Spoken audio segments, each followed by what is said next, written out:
Hello and welcome to another update on the war in Ukraine. You are listening to the account, bringing you the news for day 308. Again, it was a quiet day and nothing spectacular happened, so we have no major news to go over. I do have one interesting article I want to highlight before the news segment though. As for all the minor news, I grouped them into the usual situation in Ukraine, the occupied territories, and the international developments. But first, we will take a look at the flashpoints along the front. Kreminna. Heavy fighting continues while Ukrainian forces seem to have the momentum. The UK Ministry of Defence Daily Intelligence Update is talking about Kreminna today. More on that later. The New York Times reported about Ukrainian troops getting closer to liberating Kreminna while Russia is defending a hard-earned gain.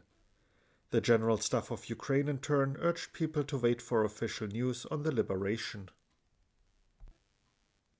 Bakhmut. Heavy fighting is reported north of Bakhmut. Russian sources say Wagner mercenaries attacked around Solidar. The head of the main intelligence directorate of the Ukrainian Defense Ministry, Kyrylo Budanov, has visited Bakhmut today. He listened to frontline reports and decorated soldiers who distinguished themselves. Footage of his visit was geolocated to 500 to 1,000 meters from the front lines. President Zelenskyy in turn published photos taken from Bakhmut on his Telegram channel. And to start the news segment, here's the article I wanted to highlight. The article, which is in Russian, was released by The Insider today. Translated, it is titled, TikTok in the Service of the FSB, How a Social Network for Funny Videos Turned into a Mouthpiece for Kremlin Propaganda. During the beginning of the war, the platform was flooded with slogans like Russia onwards and the letter Z in different combinations, with many young bloggers glorifying Putin and Kadyrov and suggesting sanctions are useless to stop Russia. The Insider suggests many of these were not posted by political zealots, but paid for with money. The average cost for the service was supposedly €100. The article looks at the details behind the scenes and how the platform quickly turned into a propaganda mouthpiece for the Kremlin. I recommend checking the article out. Moving on to the latest developments inside Ukraine. The Minister of Digital Transformation of Ukraine, Mikhailo Fedorov, announced that Ukraine is working on a new type of drone capable of intercepting Iranian-made Shaheds. Ukraine so far has purchased about 1,400 drones for reconnaissance and now plans to invest into attack drones as well. This morning around 9 a.m., Russia attacked Kharkiv with S-300 missiles.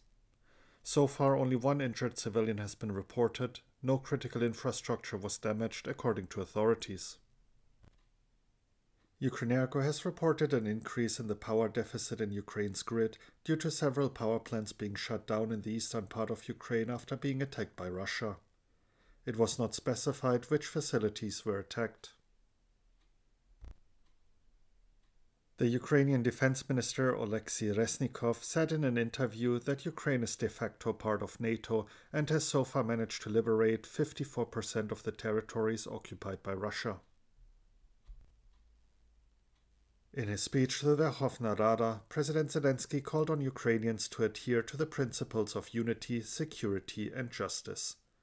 He also promised to hold Russia accountable for the crimes committed and called the restoration of territorial integrity and the return of all captured Ukrainians the goal of Ukraine. He went on, saying Ukraine's reconstruction will become one of the biggest economic projects of Europe. His speech lasted 52 minutes. Russia has fired Shahed suicide drones at Ukraine. Air raid sirens are sounding in Dnipropetrovsk, Zaporizhia, Donetsk, Luhansk, Kharkiv and Cherkasy oblasts. Residents of the Dnipropetrovsk Oblast have reported explosions on social media, and the East Air Command later reported 5 UAVs were shot down. And now a look at the situation in the occupied territories. Russian authorities have forbidden residents of Mariupol to attend mass gatherings during the New Year holidays. This will affect any gathering of more than 50 people, including celebrations inside cafes or restaurants. Occupation authorities in Luhansk Oblast are forcing parents to apply for Russian citizenship for their children or face dismissal from work or denial of social benefits. Residents are given only one chance and are not allowed to consider the issue. According to the Ukrainian Foreign Ministry, Vladimir Putin's decree to facilitate abandoning Ukrainian citizenship for Russian citizenship shows Russia's unwillingness to negotiate. The ministry further noted that the decree clearly shows the Kremlin's desire to continue the war, absorb the territory of Ukraine, and the forceful assimilation and genocide of the Ukrainian people. And to wrap up the news segment, the latest international developments. The Kremlin made it clear that any peace with Ukraine must be based on the fact that the Russian army will not leave the captured territories and return control over them to Kyiv. According to President Putin's spokesman Dmitry Peskov, no plan that does not take into account these realities created by Russia can be adopted. Russian Foreign Minister Sergei Lavrov stated in an interview that Russia will continue its war until Ukraine agrees to Russian terms. According to the latest assessment by the Institute for the Study of War, Lavrov added that Ukraine and the United States must recognize Russia's seizure of occupied Luhansk, Donetsk, Zaporizhia, and Kherson oblasts. The spokesman of the German Ministry of Foreign Affairs, Christoph Burger, noted that Russia does not show any desire to abandon its initial goals of the war, namely the destruction of Ukraine's statehood. This is evidenced in particular by the words of the Russian Foreign Minister Sergei Lavrov. According to Burger, this should always be kept in mind, and that is why Germany and the West continue to support Ukraine, its right to self-defense, without reducing aid. Dmitry Peskov, spokesman of President Vladimir Putin, also reiterated the Kremlin's stance on any peace plan in Ukraine. No plan that does not accept Russia's annexation of Ukrainian territories will be considered. Russian Defense Minister Sergei Shoigu has deployed his own PMC called Patriot to Ukraine. Mercenaries of the Patriot PMC have been seen near Vuhledar in Donetsk Oblast. And now for the daily intelligence updates, starting with the UK Ministry of Defence. In recent days, Russia has likely reinforced the Kreminna sector of its frontline in Luhansk Oblast as it comes under continued pressure from Ukrainian operations. Kreminna has been relatively vulnerable since Ukrainian forces advanced through the town of Liman to the west in October. Russia has constructed extensive new defenses in the area and will likely prioritize holding the line here. The area is logistically important for Russia's Donbas front, and it is also a significant town in Luhansk Oblast. The Kremlin claims that the liberation of this area is a core justification for the war. And last but not least, the evening update by the General Staff of Ukraine.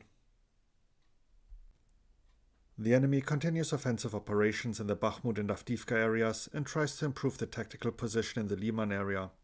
In other areas, the enemy is defending. Russian occupiers continue to die ingloriously in Ukraine. In the Zaporizhia region, the destruction of one S-300 anti-air missile system, 8 units of military equipment of various types, and types of ammunition was confirmed in the previous days. More than 150 servicemen were injured. The number of those liquidated is being specified. At the same time, in the temporarily occupied territories of the Zaporizhia Oblast, Russian servicemen and mercenaries of the occupation forces are leaving their places of service en masse. Separate divisions of the Russian Guard were sent to the city of Primorsk for search operations. According to preliminary information, more than 200 people are wanted. And that ends today's news update. If you're interested in reading up on any of the articles I mentioned, you can find them in the description below. Thank you for tuning in and have a great day. You were listening to The Account. Slava Ukraini.